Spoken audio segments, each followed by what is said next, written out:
Just like with all the new Pixel phones, we also got a set of Pixel watches to take a look at as well with the release of the Pixel Watch 5. And personally, I think the Pixel watches are typically the most improved Pixel devices year over year, but this year I feel like the upgrades were a bit more tame. Not as much has really changed here, at least on first glance. Most of the changes in my eyes are more software based. That said, there's still quite a bit to go over here, so real quick, let me tell you what's new with the Pixel Watch 5, and of course, subscribe to the 9to5 Google YouTube channel for more Google coverage like this.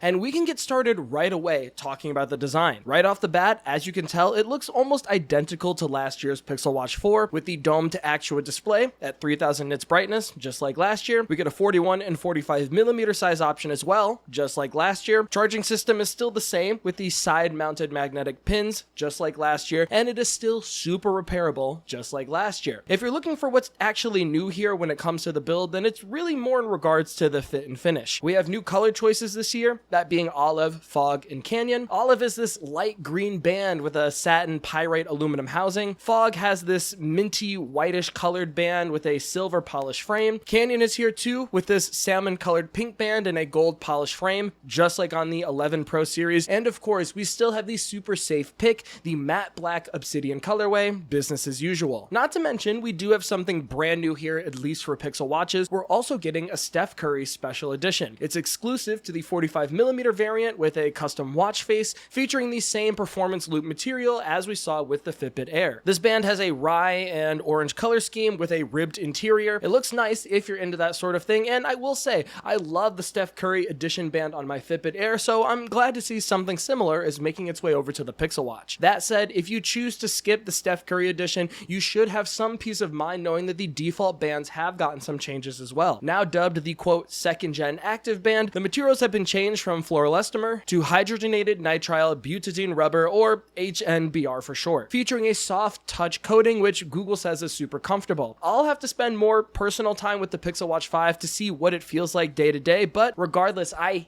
absolutely hated the default band materials on previous Pixel watches, so I'm glad to see Google is making some kind of changes in this area.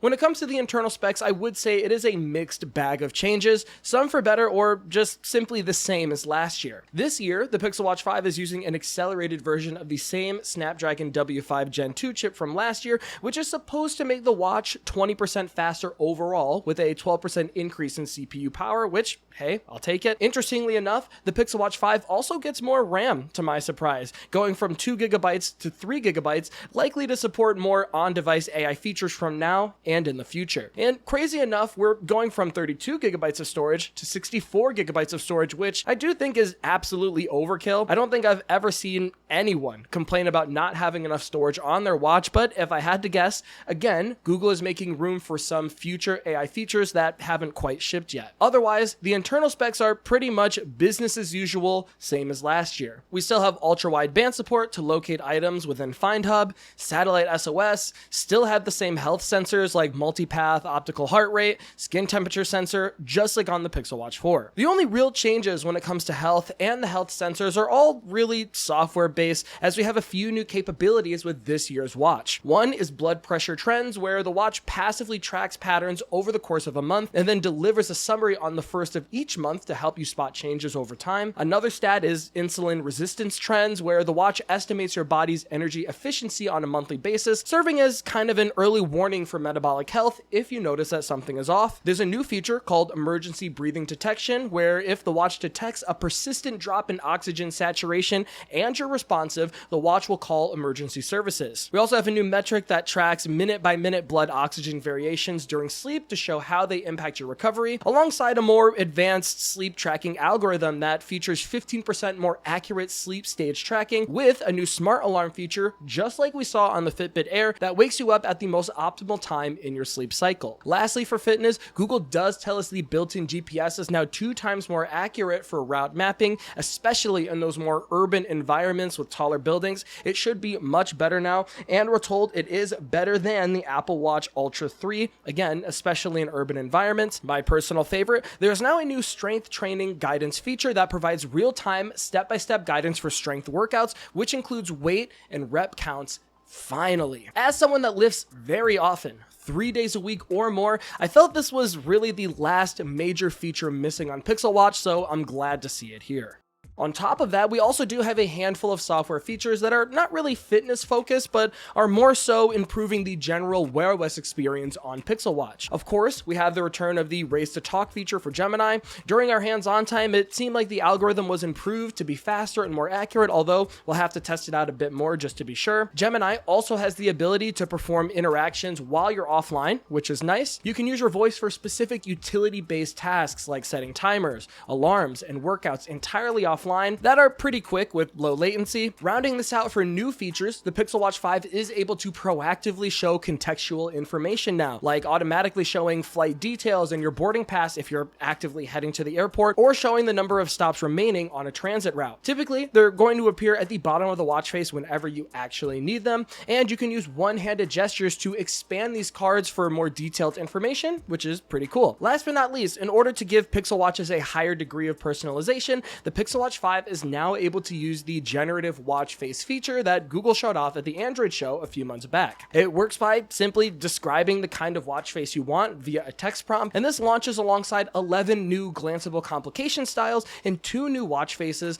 that being the motion-based weave face and the chronograph design.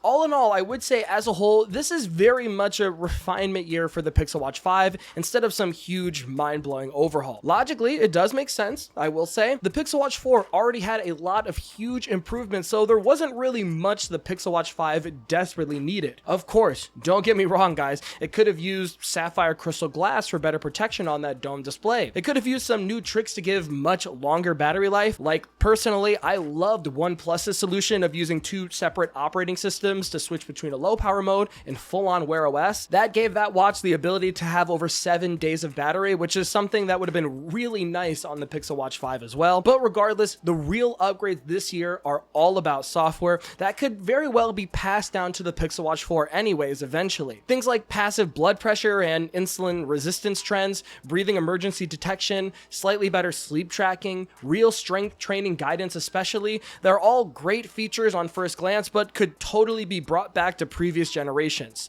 So overall, there's a lot of good things here, but ultimately, this isn't the kind of watch you need to rush out and buy at this very moment. Of course, we'll have to get the units for ourselves to test things out, so please get subscribed to the channel for future coverage when that does come. That said, my friends, I'm getting out of here. Please leave any and all questions you have about the Pixel Watch 5 down below so that I can address them in my future review. Until next time, this has been Jordan Floyd from 9to5 Google. Thank you so much for watching, and I'll see you in the next one.